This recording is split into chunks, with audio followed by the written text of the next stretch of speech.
Coucou tout le monde. Et salut. Bon, on voulait papoter un petit peu avec vous. C'est vrai que ces derniers temps, j'ai pas fait beaucoup de, enfin, on n'a pas fait beaucoup de face cam. C'était beaucoup d'enchaînements de découvertes, d'endroits. Donc, je pense qu'on prend. Là, on a besoin aussi nous de prendre juste un peu le temps d'expliquer finalement comment se passe le voyage et puis comment nous on ressent le voyage aussi. Just listen to me as I say. Listen to me as I slow it down. Dreams still yours if you want it. Enjoy the ride, 'cause those ups and those downs is what makes it worth it. Slow it down. Dreams still yours if you want it. Enjoy the ride, 'cause those ups and those downs is what Bon, makes it enfin on arrive à rentrer dans ce state park. Apparemment il est hyper prisé. Donc ce qu'on a dû faire, c'est qu'on a dû venir au matin. On est venu vers 10h30 s'inscrire sur une liste d'attente. Et ensuite à 14h on doit retourner donc à l'entrée du state park. Et c'est là qu'ils nous disent s'il y a de la place ou pas et si on peut avoir et quelle place on peut prendre. Donc ben voilà, là il est 14h20. Et on était les 3e sur la liste d'attente. On va pouvoir enfin avoir une place. Donc on est au numéro 103. On va aller voir tout ça en espérant que voilà, l'endroit soit sympa. C'est parti. Bon, côté un peu moins sympa de la Californie. Vous payez pour rentrer dans le state park et passer la nuit, ça coûte 35 $. Et en plus de ça, à l'intérieur du state park, il faut repayer 10 $ pour pouvoir dumper et vidanger.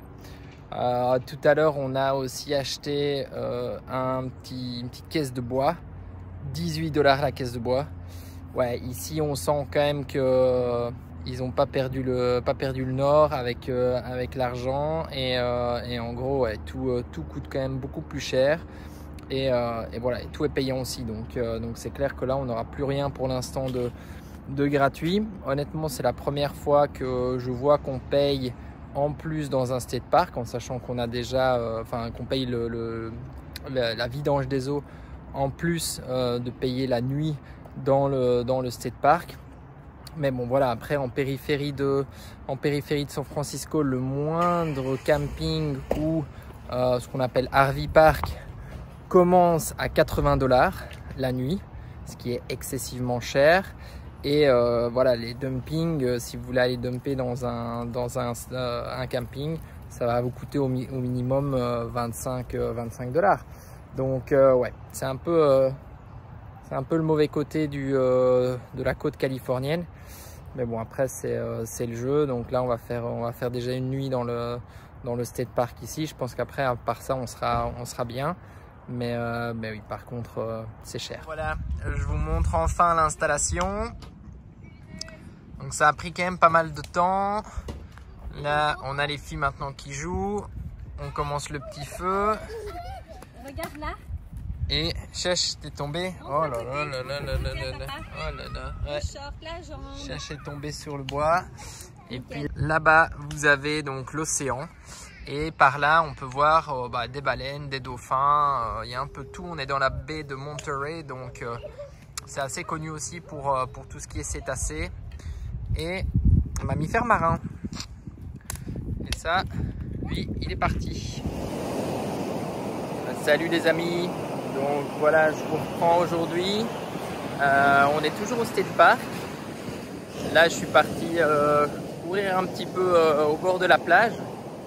Donc vous voyez, la météo est un peu plus maussade aujourd'hui. Là, il pleut. Donc on va voir un petit peu ce qu'on fait pour la journée. Si on fait une journée de plus, à partir de demain, de nouveau, ils annoncent du soleil. Voir un petit peu si aujourd'hui on la passe tranquille dans le camping-car ou si on va quand même se balader. On a quand même quelques courses à faire aussi. Donc voilà, mais on n'a pas trop de plans pour la journée d'aujourd'hui. On va laisser un petit peu voir comment ça se déroule et puis on choisira en fonction. Et donc voilà, mais sinon la plage est vraiment super belle. Il y a toutes des maisons qui sont accolées là au bord de l'eau, donc c'est assez sympa, vous voyez. Et là tout à l'heure quand j'étais au bord de l'eau, il y avait un petit lion de mer, je vous montrerai les images, qui remontait la plage enfin la plage qui était au bord de l'eau, mais qui remontait le long de la plage tout tranquillement. Donc ouais, c'est sympa. On peut voir aussi normalement des dauphins et des baleines. Là, malheureusement, je n'ai pas encore vu. Mais on va voir tout ça. On est allé faire quelques courses et on a vécu une aventure un peu particulière en revenant. Vous voyez, là en dessous, on a des cales. Et là, on avait laissé du bois pour le feu. Et j'avais laissé également le barbecue posé proche de la table. Donc vous savez, ce petit barbecue que j'ai en forme de valise. Donc j'avais laissé tout ça en sachant que voilà, on avait la place qui était réservée et puis qu'on partait faire les courses. Et en fait, en revenant d'avoir été faire les courses, il n'y avait plus rien sur la place. Donc bon, là j'étais quand même un peu surpris et puis je me suis dit bah, c'est quand même fou qu'on parte une demi-heure, trois quarts d'heure faire des courses et qu'en fait quand on revient, on nous ait piqué les cales, le barbecue et le bois. Et donc j'ai été me renseigner un petit peu, là il y a une personne qui gère le camping et qui fournit le bois et tout ça. Et donc bah voilà, je lui ai expliqué, et puis il m'a dit attendez, je vais regarder, il est allé faire le tour. Et donc d'abord il me rapporte 2 cales, ensuite il me rapporte le barbecue. Et je lui pose la question, je lui dis mais comment ça se fait que en gros vous le retrouvez et puis qu'est-ce qui s'est passé quoi. Et il m'explique que en fait les gars de la maintenance qui apparemment passent quand même régulièrement, et bien quand ils voient qu'il n'y a plus personne sur la place, et bien en gros tout ce qu'il y a sur la place ils le récupèrent. Je dis mais c'est quand même fou parce que bon moi j'ai réservé, là j'ai laissé un barbecue, des cales.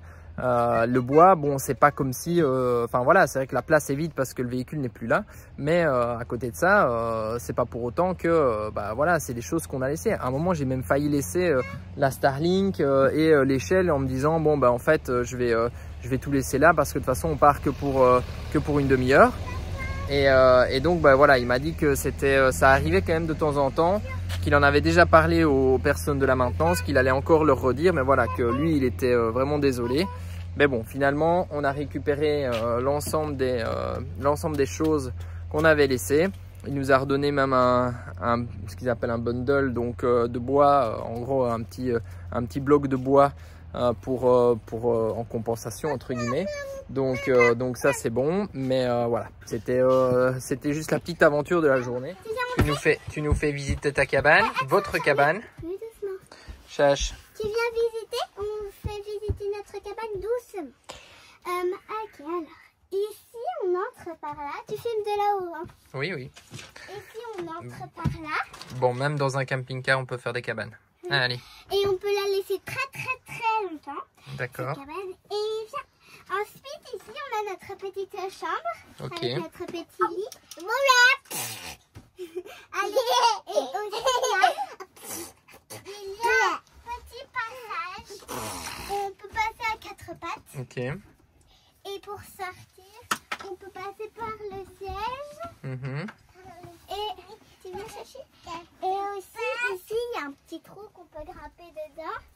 Ok. Et on finit par ressortir ici. Tu ressors ici. Voilà. Waouh. Elle est Ok. bien. Elle est cool. Votre cabane, les filles. Voilà, je vous reprends ce matin. Donc, on est de nouveau sur la plage de Santa Cruz. Je suis avec les filles. Violette joue sur la plage. Il y a quelques vagues. On voit des surfeurs un peu plus loin. On a des pélicans qui pêchent. Hop là. I'm so in love with you. You got me down again.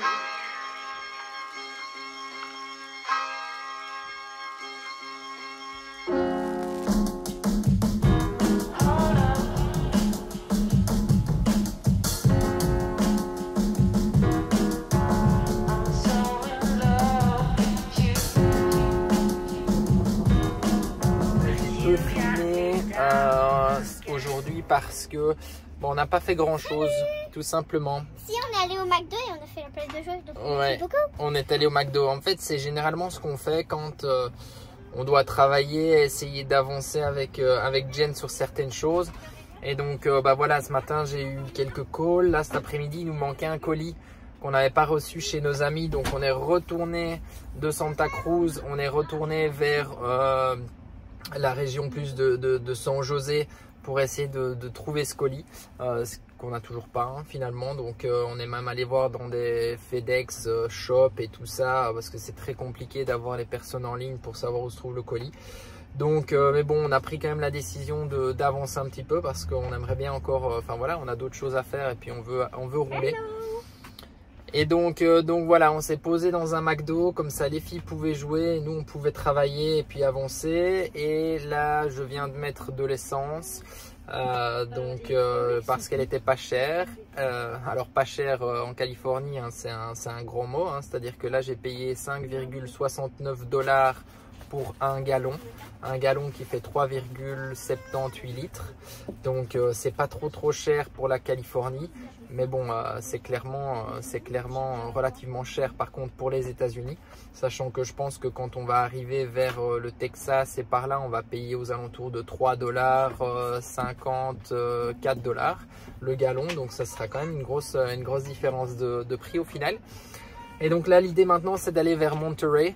Donc on a 130 km pour aller vers Monterey et se rapprocher, enfin voilà, retourner sur la côte. Bon, en sortant du camping-car, on est posé à Monterey.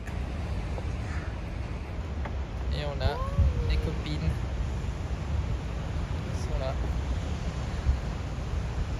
Ils sont pas stressés.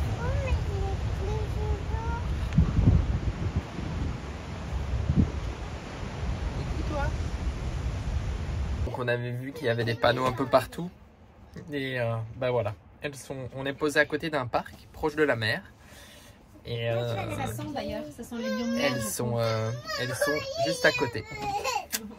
Et hey, salut à tous, voilà je vous reprends ce matin. Donc il est 7h20, ouais 7h30, les filles sont encore couchées. Moi je me suis levé parce que j'avais 2-3 petits coups de fil à passer et puis je vous montre en même temps, j'en profite comme hop voilà, comme c'est calme pour vous montrer un petit peu où on a dormi. Donc vous voyez on a dormi ici à côté d'un parc. On est dans un quartier plutôt résidentiel, ouais, quartier résidentiel de Pacific Grove à côté de Monterey. Voilà. Et on a l'océan juste devant. Je vais aller vous montrer tout ça. Il y a une grosse houle, donc de belles vagues. Et il y a les lions de mer qui jouent dans les vagues, donc c'est assez sympa. Je vous montre ça tout de suite.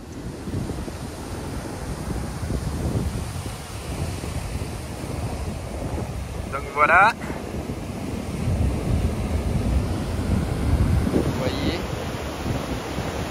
ils sont là les lions de mer. Ah, petite rectification, ce ne sont pas des lions de mer, ce sont des loutres. Ce sont bien des loutres qui sont là dans les vagues en train de se faire balancer. Il y en a un petit peu partout, c'est assez marrant. Donc en tout cas c'est magnifique, hein. La côte de Monterey, donc on arrive vraiment sur la partie de la Highway 1, hein, de la Pacific Coast Highway, qui est vraiment superbe en termes de côte.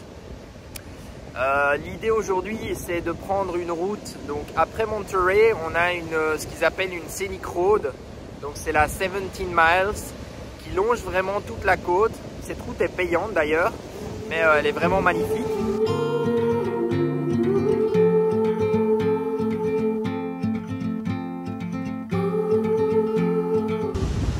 Alors Chach, qu'est-ce qu'on voit? On voit des loutres. Ouais, elles sont belles les loutres? Oui. Oui, tu les as montrées à bébé? Heart filled with worries.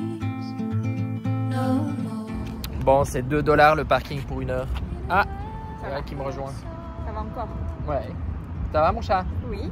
La forme? Oui, la forme. Allez. C'est trop beau ici, j'adore. On entend déjà les lions de mer. Ouais. On va aller voir ça. On est près du port, comme d'habitude. On aime bien, on va voir les bateaux. Et en plus, il y a des lions de mer, donc c'est cool. Et il fait beau. Ouais.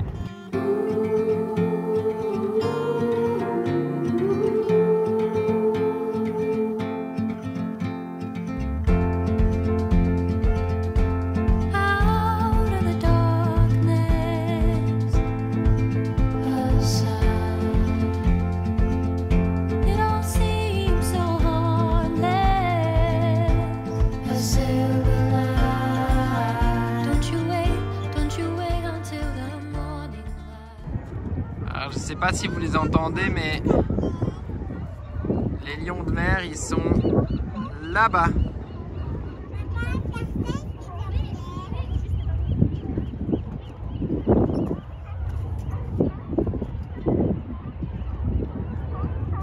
Bon alors Ced, on fait quoi là?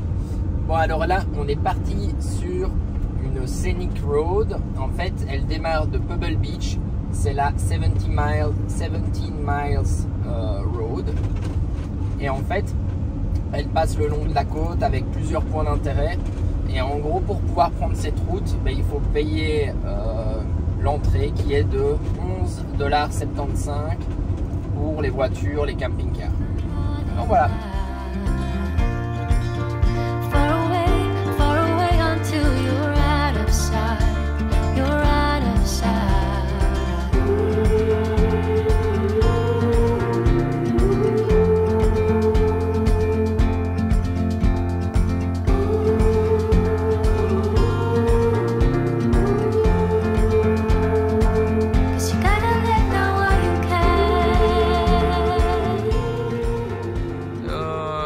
Qui fait un câlin à Violette. La journée a été longue les filles. Hein. Ouais, un peu fatigué. Hein. Et coucou, je vous reprends ce matin. Vous voyez, on a un soleil magnifique. Donc là, on a dormi au State Park cette nuit. Ce qu'on va faire, c'est qu'on va vite dumper et ensuite, on va partir sur la plage. Voilà, là, on s'apprête à monter sur la plage avec Mani. Bon, ça n'a pas été simple et ouais, pour l'instant, on enchaîne un peu.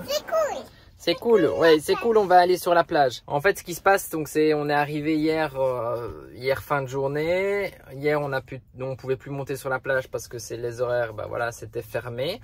Après le coucher de soleil, on peut plus monter sur la plage. Et ce matin, on s'est présenté à la plage. Donc il y a 4 ans, c'était juste, on se présentait au guichet et en gros on payait pour le nombre de nuits qu'on voulait, hein, c'était 10 $. Et le prix n'a pas forcément changé. Par contre maintenant il faut réserver en ligne. Quand on réserve en ligne, ben, voilà, il y a déjà 8 $ de fee, mais en soi, donc 8 $ de taxes supplémentaires pour la réservation. En soi, ça, c'est pas très très grave. Par contre, ce qui se passe, c'est que ils acceptent un total de 400 véhicules sur la plage. Et aujourd'hui, on est jeudi. Donc, pour la nuit de jeudi à vendredi, c'est pas un problème. Mais par contre, pour la nuit de vendredi à samedi, la plage est full. Donc, c'est-à-dire qu'ils s'attendent à avoir 400 véhicules parce que, en fait, c'est un long week-end. Et aux États-Unis, et donc ben, en gros on a une place où on comptait pouvoir arriver aujourd'hui et puis se poser pour 2 jours. Et bon, finalement voilà, c'est pas perdu, mais en tout cas on est dans l'incertitude de pouvoir rester encore une journée demain, enfin en tout cas encore une nuit pardon demain. Donc normalement si on n'a pas de réservation possible pour la nuit de vendredi à samedi, eh bien on devrait quitter la plage à partir de 18 h. Donc ouais, voilà, on n'a pas de chance pour l'instant. Alors c'est pas des grosses choses, mais c'est juste que on pensait pouvoir se poser tranquillement pour 2 jours, voire 3 jusque samedi, et en fait c'est pas le cas. Donc c'est à dire que demain la journée on va devoir regarder s'il y a des places qui se libèrent en fait en ligne, et si c'est pas le cas, demain on doit tout remballer et on doit quitter la plage et se mettre à un autre endroit. Donc ouais, c'est vrai que là, j'avoue que c'est un peu fatigant parce que quand on prévoit de se poser 3 jours à un endroit et puis de se dire on va être au calme, ça fait du bien aussi de relâcher un tout petit peu la pression. Et là, pour le coup, voilà, c'est pas le cas. On pensait pouvoir le faire à Pismo. On verra. On monte. Tu peux aller te mettre avec papa devant si tu veux. On monte sur la plage. Ouais, là, il fait chaud.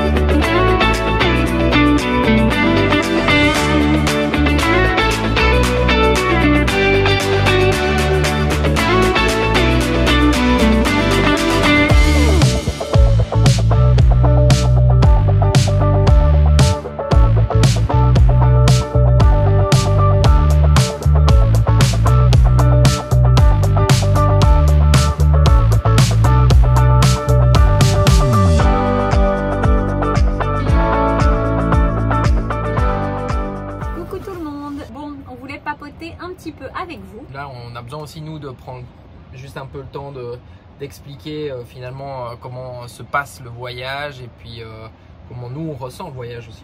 Ouais, il nous semblait important justement de discuter un petit peu de tout ça avec vous, de voir aussi par la suite ce que vous aimeriez voir simplement dans nos vidéos. C'est vrai que nous, ce qu'on adore partager, c'est les jolis paysages, le voyage et tout ça, mais on se rend compte que vous êtes quand même nombreux aussi à attendre peut-être un peu plus de vie en fait, de savoir comment on vit dans le camping-car, de comment ça se passe. En fait, des choses peut-être plus basiques, et nous on se dit ouais, ça va pas les intéresser, enfin notre vie, voilà, c'est pas très intéressant. Ce qui est intéressant, c'est les paysages. Mais au final, on pense peut-être que ça vous manque un petit peu dans les vidéos. Donc voilà, ça c'était juste une petite parenthèse. Mais n'hésitez pas à nous dire en commentaire justement si ce que vous souhaitez retrouver en fait dans nos vidéos, si ça vous plaît tel que c'est, ou s'il vous manque certaines choses. Nous, le but aussi, c'est de nous améliorer. Et puis surtout, c'est vous qui les regardez ces vidéos, donc il faut que ça vous plaise à vous. C'est vous les consommateurs entre guillemets de YouTube et puis de ce que nous on vous partage. Donc c'est clair que nous, depuis l'intérieur, voilà, c'est pas toujours facile parce qu'on a une idée de ce qu'on veut proposer, de ce qu'on veut faire découvrir aux gens. N'hésitez pas à nous laisser vos petits commentaires. Je ferai aussi, je pense, dans quelques temps une foire aux questions. Donc je vous enverrai un petit sondage pour voir un petit peu quelles sont les questions que vous souhaiteriez nous poser et auxquelles nous allons pouvoir répondre via une vidéo. Et donc voilà, on fera tout ça par la suite. Ouais, c'est ça. On va peut-être refaire aussi une petite présentation de Mani, un peu plus courte parce qu'on a une vidéo sur YouTube mais qui est très longue pour l'instant. Donc voilà, on sait aussi que vous aimez voir un petit peu comment on organise tout ça. Donc on vous partagera tout ça. Mais donc n'hésitez pas en commentaire à justement à nous laisser vos petits messages et à nous dire ce qui vous manque ou pas en fait sur la chaîne. Bon. Ok. Claire, on passe à ressenti voyage. Attends, recommence parce que je faisais une tête bizarre, je ne savais pas ce que tu allais faire. Donc quel est ton ressenti sur le voyage? Je pense que, alors on a déjà dû vous le dire dans les vidéos précédentes, mais on a été très fatigué à un moment donné. En fait, déjà ce qu'il faut savoir, c'est que ce voyage est complètement différent du précédent pour plusieurs raisons. La première raison, et je pense la plus importante, c'est qu'on a un enfant de plus et qu'elle est beaucoup plus petite. Enfin, en tout cas, elle avait 2 ans au moment du départ. Quand on est parti la première fois, Violette avait 3 ans et demi. Et à 2 ans, même si Charlie est chou, elle est très très dynamique et elle est toujours à 100 à l'heure. Par exemple, en ville et tout ça, on doit être toujours hyper vigilant parce qu'elle court partout, parce que voilà, alors elle commence à comprendre un petit peu les choses, pas traverser les voitures et tout ça. Mais clairement, à 2 ans, 2 ans et demi, c'est quand même un âge, voilà, on le sait, hein, c'est un âge qui est hyper fatigant. La deuxième chose aussi, c'est que l'itinéraire qu'on a choisi fait que en termes de météo, on n'a pas du tout eu la même météo que pour le premier voyage. Ouais, alors c'est clair qu'on a choisi, ça je l'ai déjà expliqué à plusieurs reprises, mais on a choisi une route qui est différente de la route habituelle du voyageur qui voyage une année et puis qui part du nord des États-Unis et qui descend vers l'Amérique centrale ou l'Amérique du Sud. Et donc forcément avec son lot de météo où en fait on est toujours un tout petit peu en retard sur la saison. Même si ici aujourd'hui on a une super météo, il fait 24 degrés. Les nuits sont beaucoup plus longues. Typiquement hier on s'est fait prendre parce que à 17h il fait noir. Typiquement, alors ici on parle de la plage par exemple. La plage était fermée parce qu'elle ferme au coucher du soleil. Donc voilà, on doit nous aussi appréhender un petit peu ces choses là. Et puis c'est surtout que la première partie effectivement du voyage avec l'Alaska, c'était des météos qui étaient plus fraîches. Donc forcément, on passe moins de temps dehors, on prend plus de pluie aussi. Et ça, c'est toutes des choses qui, en camping-car, font que automatiquement, on doit se réhabituer, on va dire, à une vie un peu plus intérieure. Troisième chose aussi, c'est qu'on a enchaîné les kilomètres au début. Pareil, on le savait, c'était un choix. Le fait d'aller en Alaska a fait qu'on a beaucoup roulé. On a dû traverser le Canada assez vite, vu que l'Alaska, il fallait y aller à un moment donné. Après, c'était trop tard. Et rien que pour aller en Alaska et revenir de l'Alaska, c'est des milliers de kilomètres. Pour vous donner une idée, là, on a déjà fait... on a fait 18 000, presque 20 000 km. Presque 20 000 km sur un peu plus de 3 mois de voyage. Donc, et tout ça, en fait, on a fait tous ces kilomètres sur la première partie du voyage, c'est-à-dire traverser du Canada et aller et revenir de l'Alaska. Maintenant, on roule beaucoup moins. On a fait, sur le dernier mois, on a fait 2500 km. Voilà. Il y a aussi le fait que maintenant, on travaille. Ça. Donc ça demande aussi une routine voilà, de boulot en fait, il faut s'y mettre. Alors même si ça reste un travail qu'on adore et c'est très plaisant de partager sur les réseaux, de faire les vidéos YouTube, toi tu prends beaucoup de plaisir à monter, mais malgré ça c'est beaucoup de temps.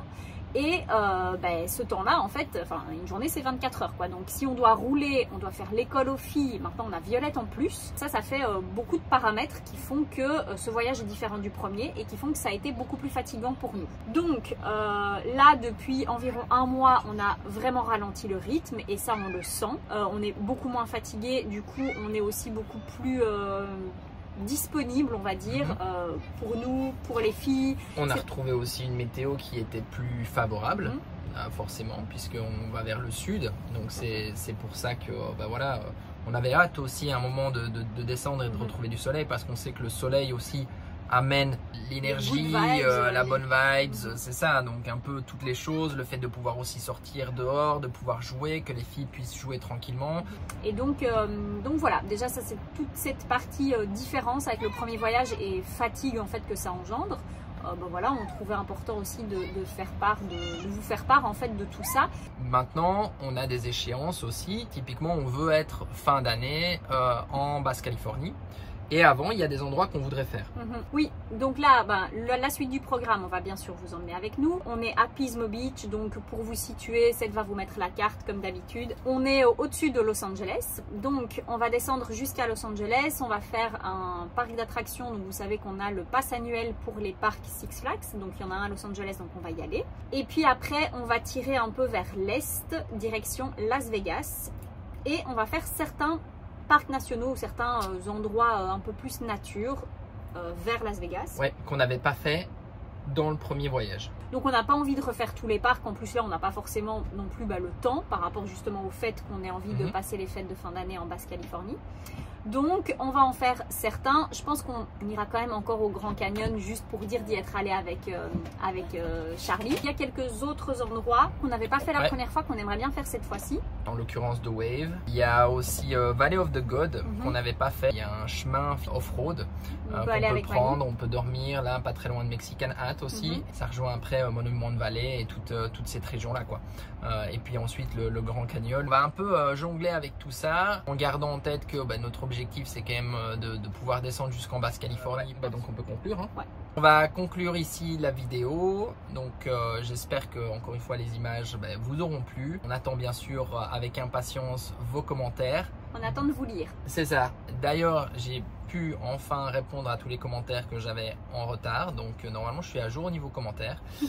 Ça c'est une bonne chose. Et puis voilà, et puis nous on se réjouit de vous montrer la suite de l'aventure.